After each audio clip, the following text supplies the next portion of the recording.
Pero bueno, Pau, me estás hablando de cataratas y de anemia. No parece tan grave para estar expuestos a una bomba nuclear. Tranquilo, porque ahora llegamos a las patologías realmente graves.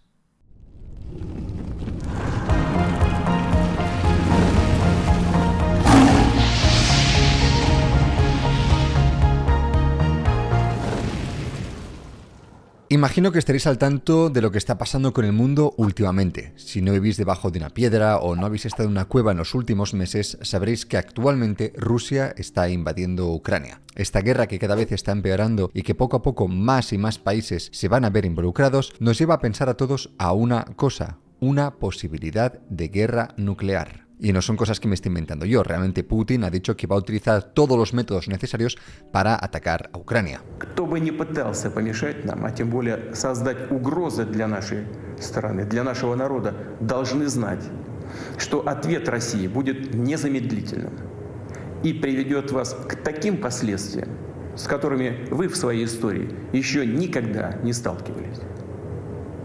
Y claro, evidentemente utilizar armamento nuclear nos ha puesto a todos los pelos de punta.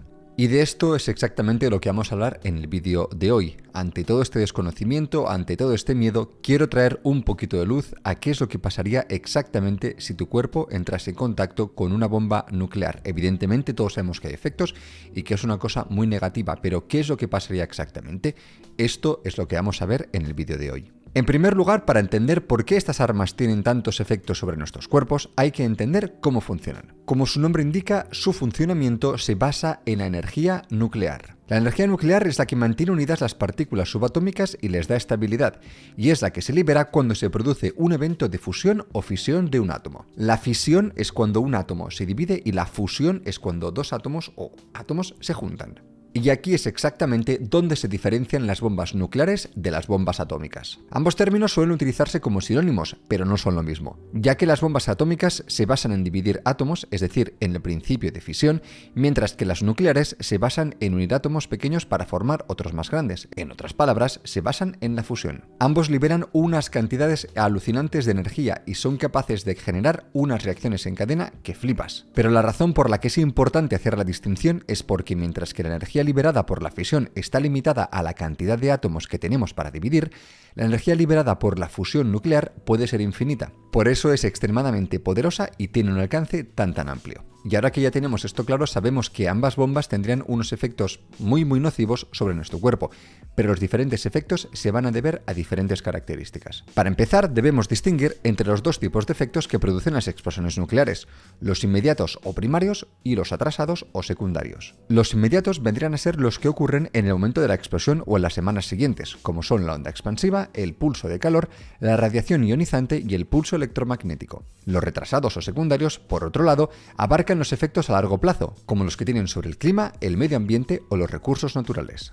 Los dos tipos de efectos son tremendamente destructivos, pero aunque nos pueda parecer algo alucinante, producen muchas más muertes los efectos secundarios. Es decir, más personas mueren por los efectos a largo plazo que por la explosión original. Y esto se debe al gran impacto que tienen estas armas sobre nuestra salud. Pero una cosa nos tiene que quedar clara, que ambos tipos de efectos actúan de manera sinérgica, es decir, se potencian los unos a los otros. Por ejemplo, la radiación disminuye las defensas del organismo, aumentando la posibilidad de infección de las heridas causadas por la explosión. Y es precisamente por esta multitud de efectos y de sinergias que las armas nucleares son las armas más destructivas que existen. Y ahora sí que sí, vamos a revisar todos los efectos que tienen sobre nuestra salud, empezando por la fase inicial y por el tiempo de aparición.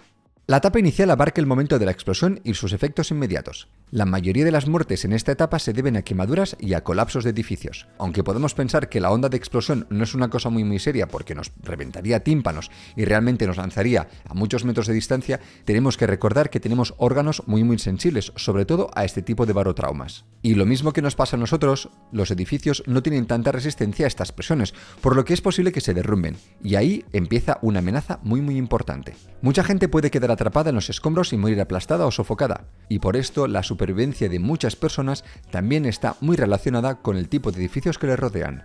La explosión también puede generar un pulso intenso de radiación térmica que puede provocar incendios y quemar la piel. Estos incendios incluso pueden fusionarse en una tormenta de fuego, impidiendo que los supervivientes escapen. La siguiente etapa abarca las semanas siguientes a la explosión. La mayoría de las muertes en esta etapa se producen por exposición a niveles letales de radiación ionizante. La radiación ionizante consiste en partículas subatómicas u ondas electromagnéticas que tienen suficiente energía para separar electrones y así ionizar átomos o moléculas. Algo que para nuestro cuerpo puede ser letal ya que interviene en el proceso de división celular. La exposición excesiva a este tipo de radiación genera lo que se conoce como envenenamiento por radiación o enfermedad por radiación. Esto puede ocurrir tanto por exposición corta a altos niveles de radiación o exposición prolongada a niveles bajos. No todos los casos de envenenamiento son iguales y puede producir muchos tipos diferentes de síndromes. Los más comunes y letales son el síndrome prodrómico, la muerte de la médula ósea, la muerte gastrointestinal y la muerte del sistema nervioso central. El síndrome prodrómico es como se suele referir a un grupo específico de síntomas que pueden aparecer antes del inicio de una enfermedad más grave.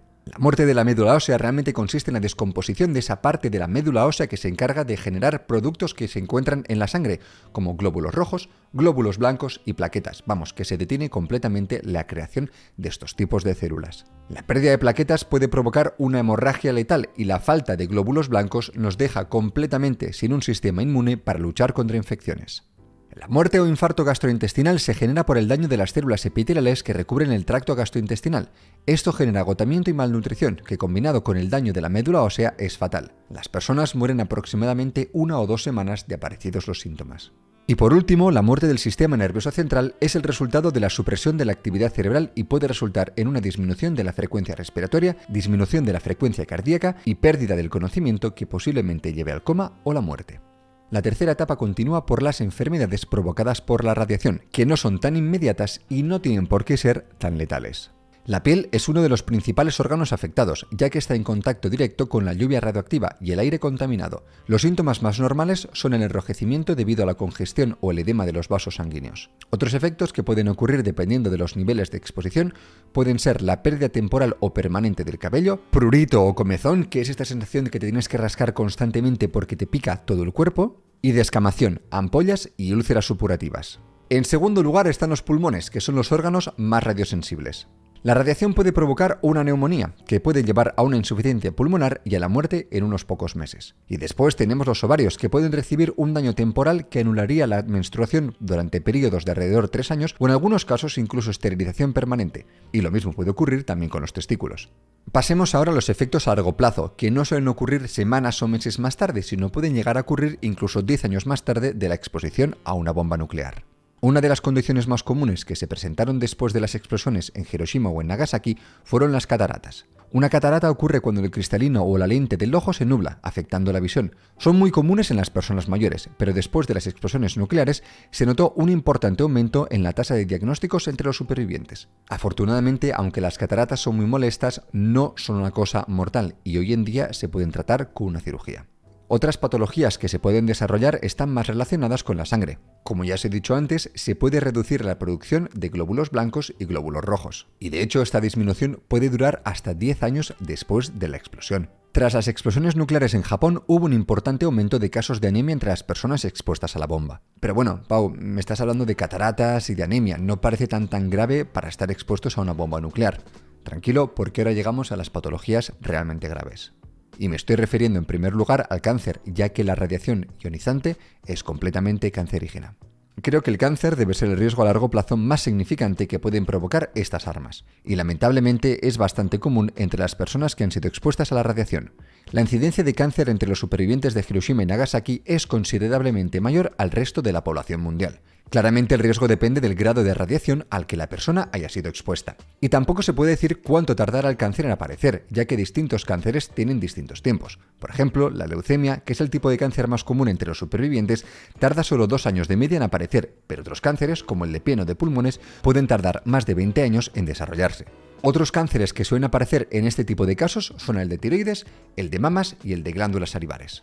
Las bombas nucleares también pueden tener efectos sobre los bebés que se encuentran dentro del vientre de sus madres. La radiación puede provocar la muerte perinatal, así como nacimientos de bebés con subnormalidad mental grave. Y la exposición a la radiación durante el primer trimestre puede aumentar 4 veces las posibilidades del niño de desarrollar un cáncer terminal en algún momento de su vida. Otra consecuencia de la exposición pueden ser los daños genéticos transgeneracionales. La exposición incluso a dosis relativamente bajas de radiación genera daños genéticos y este daño puede acumularse a lo largo de varias generaciones. Sin embargo, en este caso no hay que estar tan asustados.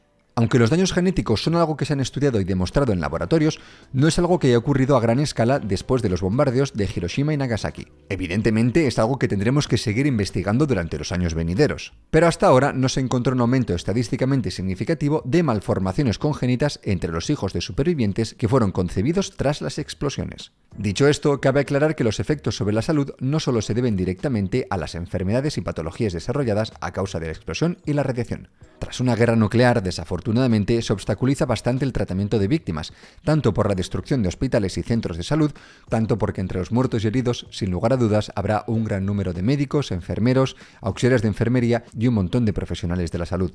Además, los suministros de energía eléctrica, que son esenciales para el funcionamiento de los hospitales, quedarían interrumpidos. Un panorama, la verdad es que bastante devastador, así que esperemos no llegar a este punto.